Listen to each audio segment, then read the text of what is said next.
Big boss താരങ്ങളായ ജാൻമോണിയെ അഭിഷേകിനെയും പ്രേക്ഷകർക്ക് പരിചയപ്പെടുത്തേണ്ട ആവശ്യമില്ല. ബിഗ് ബോസിലൂടെ പ്രേക്ഷക ശ്രദ്ധ കേന്ദ്രീകരിച്ച ജാൻമോണിയും അഭിഷേകും. ജാൻമോണിയുടെ കഴിഞ്ഞ പ്രാവശ്യത്തെ ബിഗ് ബോസിലെ കണ്ടന്റ് ഇപ്പോഴും സോഷ്യൽ മീഡിയയിൽ വൈറലാണ്. 7ാമത്തെ സീസണിൽ ലാലേട്ടൻ പറഞ്ഞിട്ടുണ്ട്, എൻ്റെ കയ്യിൽ 5 ഫ്ലൈറ്റ് ടിക്കറ്റുണ്ട്, ഞാൻ ബിസിനസ് ക്ലാസ്സിൽ ഫ്ലൈറ്റ് ചെയ്യുന്ന ആളാണ് എന്നൊക്കെ ഇങ്ങനെ ജാൻമോണി പറഞ്ഞ കാര്യമാണ് ഇപ്പോഴത് കണ്ടന്റായിട്ട് ലാലേട്ടനും പറഞ്ഞിരിക്കുന്നത്. ഇപ്പോഴും ജാൻമോണിയെക്കുറിച്ച് പറഞ്ഞാൽ പ്രേക്ഷകർക്ക് പെട്ടെന്ന് മനസ്സിലാവും. ആ രീതിയിലുള്ള കണ്ടന്റുകളാണ് ജാൻമോണി ബിഗ് ബോസിൽ കൊടുത്തിരുന്നത്. ഇപ്പോൾ ജാൻമോണിയും അഭിഷേകും വിവാഹിതരായി എന്നുള്ള വാർത്തയാണ് സോഷ്യൽ മീഡിയ മൊത്തം വ്യാപകമാകുന്നത്. ബിഗ് ബോസിൽ നിന്നും ഇറങ്ങിയതിനു ശേഷം അവർ തമ്മിൽ നല്ല സുഹൃത്തുക്കളായിരുന്നു. എപ്പോഴും അവരുടെ വീഡിയോകളും ഫോട്ടോസുകളും അവർ സോഷ്യൽ മീഡിയയിൽ പങ്കുവെക്കുകയും ചെയ്തിരുന്നു. അതിൻ്റെ പേരിൽ ഒരുപാട് ഗോസിപ്പുകളും അവർ കേൾക്കേണ്ടി ഇതിനോടകം തന്നെ വന്നിട്ടുണ്ട്.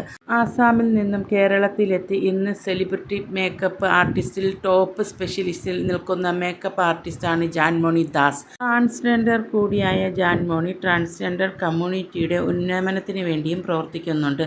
ബിഗ് ബോസ് മലയാളത്തിൽ മത്സരാർത്ഥിയായതോടെയാണ് ജാൻമോണി വലിയ താരപദവി നേടിയത്. ഏത് കൊച്ചു കുട്ടികളെടുത്ത് ചോദിച്ചാലും ജാൻമോണിയുടെ ഡയലോഗുകളും ജാൻമോണിയും തിരിച്ചറിയാൻ കഴിയും. അത്രയ്ക്കുള്ള രീതിയിലുള്ള പെർഫോമൻസാണ് ബിഗ് ബോസിൽ ജാൻമോണി കാഴ്ചവെച്ചത്. ഇതിൽ സഹമത്സരാർത്ഥിയായിരുന്ന അഭിഷേകും ജാൻമോണിയും അടുത്ത സുഹൃത്തുക്കളുമാണ്.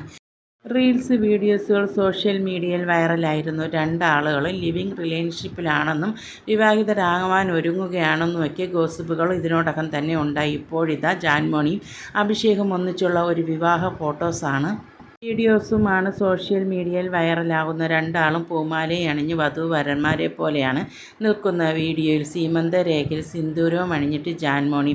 ഇവർ വിവാഹിതരായോ അല്ലയോ, ഇതൊരു ഫോട്ടോഷൂട്ട് മാത്രമാണോ എന്നു സൂചനകളും ഉണ്ട്. വിവാഹ വേഷത്തിൽ ഓൺലൈൻ മാധ്യമങ്ങളോട് സംസാരിക്കവേ അവർ പറയുന്നുണ്ടായിരുന്നു, ഒരുപാട് കാലം ആഗ്രഹിച്ചാണ് ഈ ഒരു മുഹൂർത്തം, സത്യം എന്നാണ് ജാൻമോണിയും പറയുന്നത്.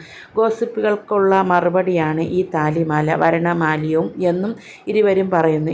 ഓൺലൈൻ മാധ്യമക്കാർ ചോദിക്കുന്നുണ്ടായിരുന്നു ജാൻമോണിയുടെ അടുത്ത്, വിവാഹത്തിന് ആരെയും ക്ഷണിക്കുന്നില്ലെന്ന്. അപ്പോൾ ജാൻമോണി പറഞ്ഞു, ഇത് ആരെയും ക്ഷണിക്കുന്നില്ല, പ്രൈവറ്റായിട്ട് നടത്തിയ വിവാഹമാണ് എന്ന്. വീണ്ടും അവർ ചോദിക്കുന്നുണ്ടായിരുന്നു ഹണിമൂണിന് എവിടെയാണ് പോകുന്നതെന്ന്. അപ്പോൾ ചിരിച്ചുകൊണ്ടാണ് ജാൻമോണി മറുപടി പറഞ്ഞത്, ഞങ്ങളുടെ ഹണിമൂൺ പൂനെയിലേക്കാണ് എന്ന്. മുഴുവൻ ആരാധകരും സോഷ്യൽ മീഡിയയും സംശയത്തിലാണ് ഇവരുടെ വിവാഹ കാര്യത്തിൽ. ഏറ്റവും പുതിയ വാർത്തകൾക്കായി ഈ ചാനൽ സബ്സ്ക്രൈബ് ചെയ്യാൻ മറക്കരുതേ.